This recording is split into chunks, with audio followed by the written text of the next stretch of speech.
Bonjour, huitième cours de culture scientifique, deuxième partie, une histoire de la lumière. Aujourd'hui, c'est la controverse entre la nature corpusculaire et ou ondulatoire de la lumière.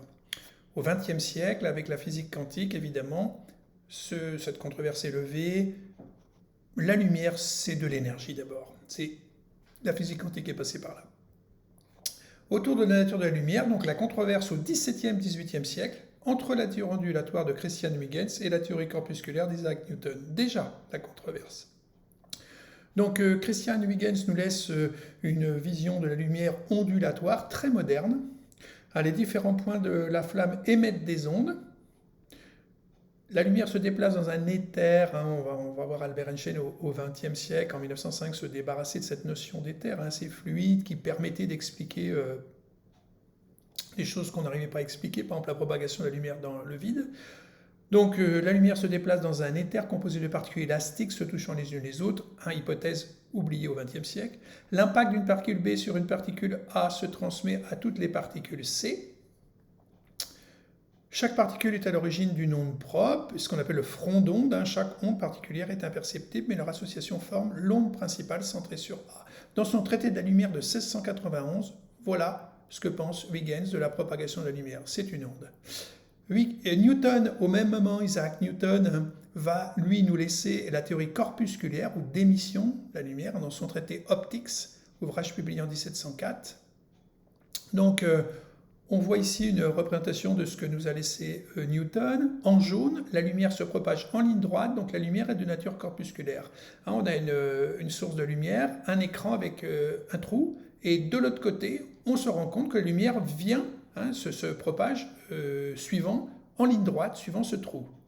Et par opposition, en comparaison avec les ondes sonores, eh bien, en vert, les ondes sonores se propage pas en ligne droite, il y a un phénomène de diffraction lorsqu'on peut écouter l'onde sonore le long du mur, en dehors du trou.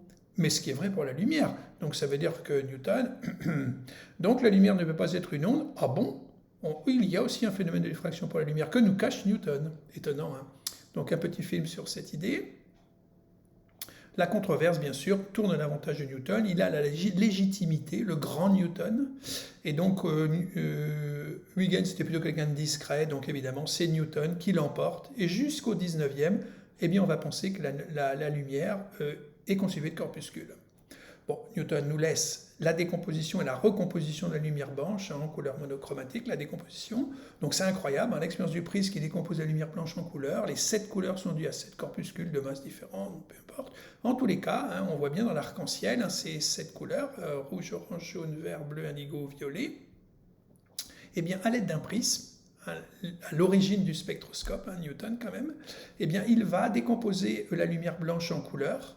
Il va resélectionner une des couleurs, par exemple le bleu dans ce petit schéma, et il repasse à travers un prisme et la lumière bleue ne se redécompose pas. Donc on est sur une lumière fondamentale de la lumière blanche, une couleur fondamentale de la lumière blanche. C'est ce qu'on appelle monochromatique, une longueur d'onde, une fréquence. Un petit film. Et deuxième partie de l'expérience fondamentale de Newton, il va refocaliser les composantes du spectre lumineux, les couleurs, en lumière blanche à l'aide d'une lentille. Incroyable, quoi. Il fait les deux côtés, décomposition, recomposition. Rien à dire. La spectroscopie, donc à la suite bien sûr des travaux de Newton, on assiste à l'étude expérimentale du spectre de la lumière, d'abord dans le visible. Donc la spectroscopie de manière générale, c'est l'étude d'un phénomène physique vibratoire. Donc le spectroscope, suite à Newton, est inventé par Wollaston en 1802, physicien anglais. Donc le prisme de Wollaston est constitué de deux prismes accolés de nature différente, calcite et quartz. Deux lumières juxtaposées de polarisation différentes. La polarisation, c'est le plan propagation de la lumière, donc comme c'est représenté en bas à gauche. Donc deux lumières juxtaposées de lumières de polarisation différentes, eh bien on voit que les lumières sortent séparément. Donc on vient de constituer un objet qui permet de séparer deux lumières de polarisation différentes. Fraunhofer effectue la première analyse spectrale du Soleil en 1917 à l'aide d'un réseau. Un réseau, c'est une plaque avec de fines fentes, comme ça. Donc on voit que ce réseau va permettre de décomposer la lumière blanche en son spectre sur un écran. Et on voit que le Soleil émet plutôt, pour la première fois, donc c'est le Soleil en 1817, et on voit que le maximum, l'intensité la maximum, est dans le jaune. Pourquoi le Soleil est-il jaune alors qu'il émet de la lumière blanche? Eh bien, c'est dû au fait que la lumière du Soleil traverse donc l'espace entre le Soleil et la Terre, pas sidéral, mais il n'y a quand même pas grand-chose, et tout d'un coup arrive sur l'atmosphère, où là il y a beaucoup de particules, et il y a une diffusion par les particules de l'atmosphère de la couleur bleue. La diffusion, voulant dire, ça se diffuse dans toutes les directions. Donc le ciel nous apparaît donc bleu, c'est celle qui est la plus diffusée. On voit un petit schéma pour ce qu'est la lumière diffusée. Donc voilà la lumière transmise, la lumière réfractée. Donc nous voyons le Soleil jaune, car le blanc moins le bleu qui est diffusé dans tous les sens, eh bien ça nous apparaît jaune. Le mélange du jaune, orange, rouge devrait nous faire voir le Soleil orange, mais on le voit plutôt jaune. Eh bien oui, dans la lumière du Soleil, il y a plus de jaune que d'orange et de rouge, donc le Soleil nous paraît jaune-orange. Alors au lever et au coucher du Soleil, pourquoi la lumière du Soleil nous paraît rouge? Eh bien regardez, c'est toujours une histoire de diffusion, et c'est sur cette distance qui est parcourue. Lorsqu'on est plutôt au coucher du Soleil, eh bien on voit le Soleil beaucoup plus loin qu'il ne l'est lorsqu'il est au zénith. Donc c'est la distance qui va faire ce phénomène. Un petit peu de théorie, les 3 lois de la spectroscopie de Kirchhoff et son associé Bunsen. Donc vous prenez une source, de la lumière blanche, vous la faites passer à travers une fente, il y a un spectroscope, un prisme, et vous voyez le spectre obtenu, le spectre continu des couleurs. Maintenant vous prenez un gaz chauffé, vous le faites passer à travers une fente, et un spectroscope, le prisme, et qu'est-ce que l'on remarque? Eh bien le gaz a une signature spectrale, on voit des raies brillantes caractéristiques du gaz qu'on appelle le spectre d'émission.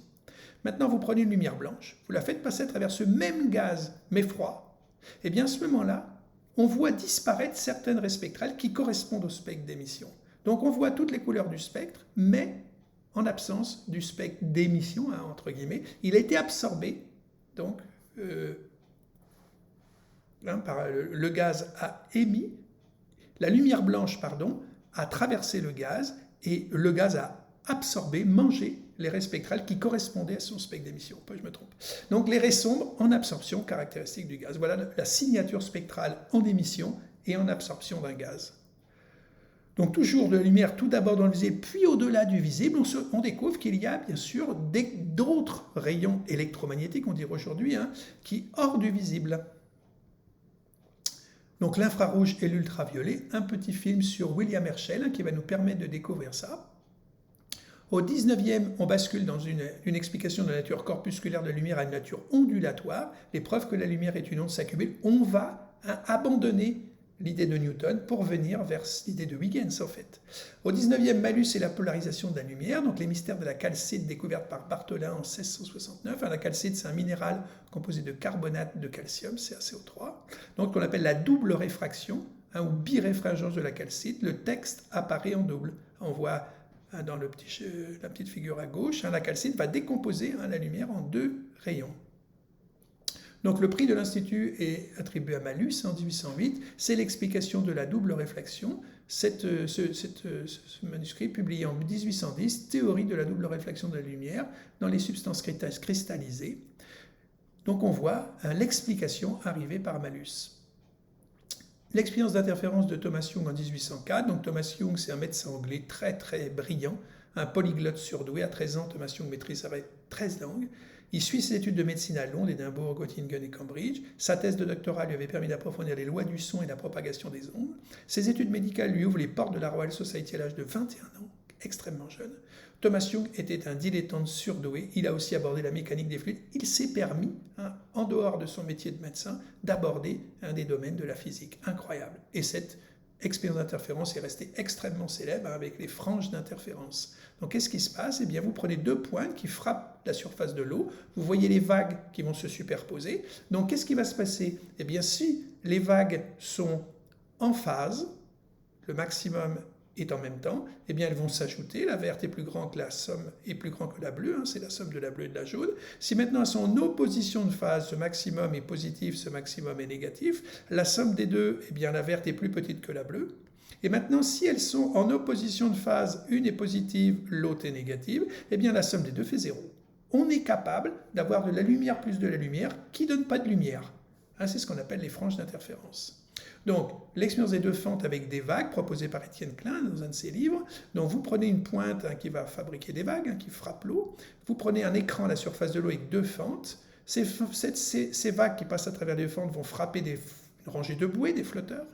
Si vous fermez la fente 2, bien les vagues vont frapper ces flotteurs qui vont s'élever plus que ceux qui étaient en face de la fente 2. Si vous faites l'inverse, vous fermez la fente 1, vous ouvrez la fente 2, c'est en face de la fente 2 que les bouées s'élèvent le plus. Et maintenant, vous ouvrez les deux. Phénomène d'interférence, il y a des bouées qui s'élèvent beaucoup et d'autres qui ne bougent pas, qui s'élèvent beaucoup, qui ne bougent pas.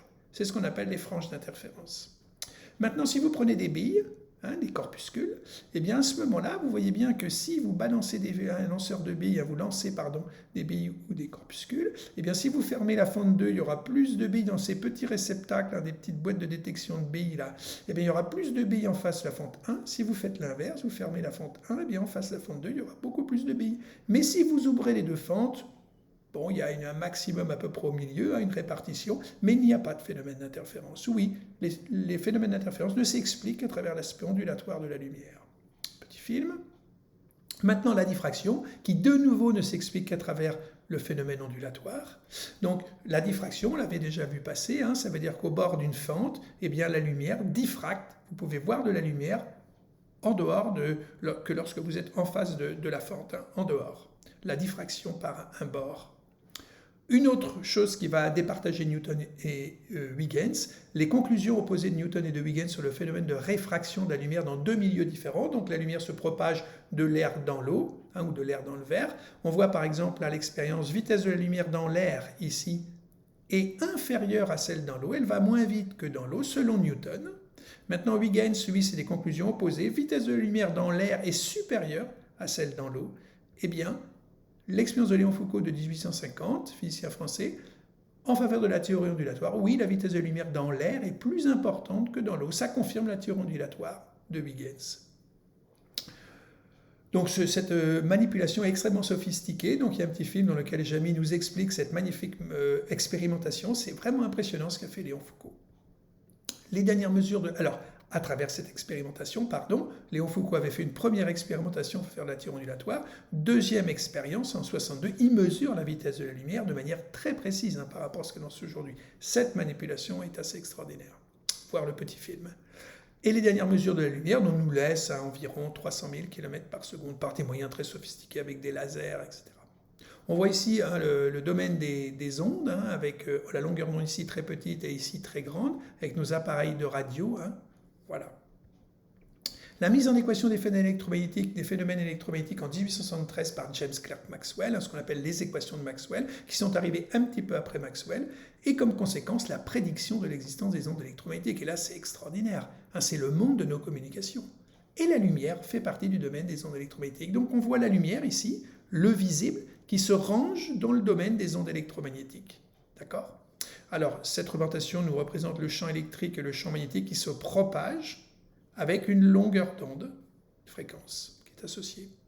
Donc, l'ouvrage de 1873, un traité sur l'électricité et le magnétisme, dont James Clerk Maxwell, physicien mathématicien anglais extrêmement brillant, qui a eu une courte vie, 48 ans. Et ce monsieur a eu un génie incroyable. Il a été directeur du laboratoire de Cambridge.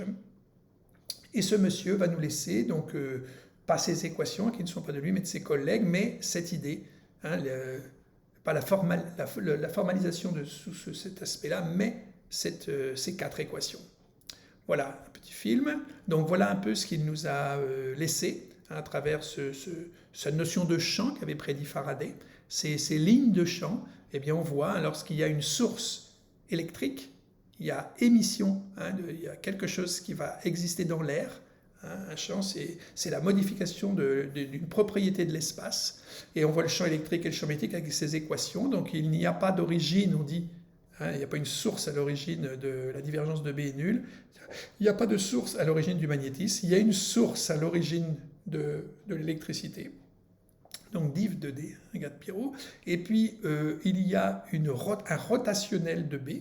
Et il y a un rotationnel de E, donc ça tourne autour de l'origine. On voit une rotation, le rotationnel. Bon, je passe. On verra ça avec l'électricité. L'onde électromagnétique, donc, que nous avions déjà rencontrée avec cette direction de propagation et le champ B qui se propage. Découverte expérimentale des ondes électromagnétiques par Hertz en 1887. Hendrik Hertz, à travers une magnifique manipulation aussi. Il fait ici faire des étincelles à un résonateur avec une bobine ici qui envoie une tension ici entre les deux bornes qui émet une étincelle et donc des ondes électromagnétiques. Et ici un éclateur qui va nous permettre de recevoir les ondes électromagnétiques ici et provoquer aussi une étincelle. Donc on voit, il prouve l'existence des ondes électromagnétiques. C'est un phénomène très très important. Toujours cette représentation des ondes électromagnétiques, de différentes façons. Un petit film sur l'expérience. Maintenant, Albert Einstein passe en 1905 l'effet photoélectrique et la quantification de la lumière en 1905. Il applique l'idée de Max Planck en 1900 de quantification, mais Max Planck ne l'avait pas appliqué à la matière, c'était de la théorie, et lui l'applique à la matière, la lumière. Bohr l'appliquera, lui, à la matière. Lui, c'est la lumière, Albert Einstein. La nature des choses étant à l'époque où onde ou corpuscule et la physique quantique va nous réunir onde et corpuscule dans une notion d'énergie. Le retour de la théorie corpusculaire, et oui, on revient à la théorie newtonienne. Einstein nous fait revenir à la théorie corpusculaire, mais tout en ne négligeant pas la théorie ondulatoire. C'est les génies d'Albert dans son article en 1905. Donc, premier article des 5 articles qui sont publiés en 1905, 4 en juin, 1 en septembre, CE égale MC, 2 en septembre. Et les 4 premiers articles, c'est 2 sur l'atome, 1, la relativité restreinte, 2, celui-ci, sur une interprétation heuristique qui va nous permettre de nous amener à la découverte de la génération et de la transformation de la lumière. La théorie ondulatoire de la lumière opérant avec des fonctions continues de l'espace s'est avérée parfaite pour la représentation des phénomènes purement optiques et ne sera probablement jamais remplacée par une autre théorie. Il faut cependant garder à l'esprit que les observations optiques concernent des moyennes dans le temps et non pas des valeurs instantanées, et qu'en dépit de la parfaite confirmation de la théorie de la courbure, réflexion, réfraction, dispersion, etc. de la lumière, par l'expérience, on conçoit parfaitement que la théorie de la lumière, opérant avec des fonctions continues de l'espace des ondes, conduise à des contradictions avec l'expérience quand on l'applique au phénomène de production et de transformation de la lumière, l'effet photoélectrique. Selon l'hypothèse à retenir ici, lors de la propagation d'un rayon lumineux à partir d'un point, l'énergie n'est pas distribuée dans des espaces de plus en plus grands, mais elle est constituée d'un nombre infini de quantas d'énergie, les photons, localisés en des points de l'espace qui se déplacent sans se dissocier, qui ne peuvent être absorbés et produits que d'un coup. Incroyable article de 1905. Donc l'effet photoélectrique, c'est une constatation expérimentale.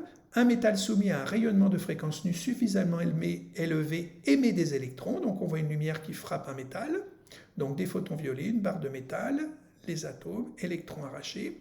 Quand une surface métallique est soumise à un rayonnement électromagnétique de fréquence nue suffisamment élevé, les photons sont absorbés, un courant est produit ou des électrons sont émis. Une fréquence nue est associée à une énergie en joules. Première constatation, l'onde d'électrons éjectée est directement proportionnelle à l'intensité de l'onde incidente. Deuxième constatation, la vitesse d'éjection des électrons ne dépend pas de l'intensité du rayonnement. Elle ne dépend que de la fréquence du rayonnement. On voit que dans le rouge, peu d'électrons sont émis. Beaucoup d'électrons émis sont dans le violet. Au-dessous d'une fréquence minimum, aucun électron n'est éjecté, même si l'intensité augmente. Pas assez d'énergie dans l'onde. Donc Einstein interprète, un métal soumis à un rayonnement de fréquence nue suffisamment élevé émet des électrons de travail d'extraction T. Donc on voit bien cette équation. 1 demi de MV2, c'est l'énergie cinétique qu'emmène l'électron lorsqu'il est extrait. H nu, c'est l'énergie de l'onde incidente. Moins, évidemment, le travail d'extraction de l'électron. Einstein interprète ce phénomène nommé effet photoélectrique à l'aide des quantas de lumière. Donc le spectre de la lumière est à la fois onde et quanta, corpuscule. Les deux théories coexistent. Le spectre de la lumière blanche contient toutes les longueurs d'onde visibles, propriétés ondulatoires. Dans un prisme, les diverses fréquences de lumière blanche sont déviées d'un angle différent, formant un spectre continu, ce qu'on avait vu dès Newton.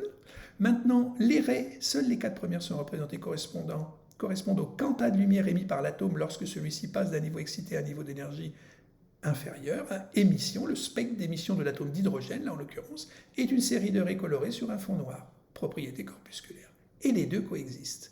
Donc l'effet photoélectrique d'Einstein, un petit film, et je conclus par un petit film sur là maintenant le crépuscule.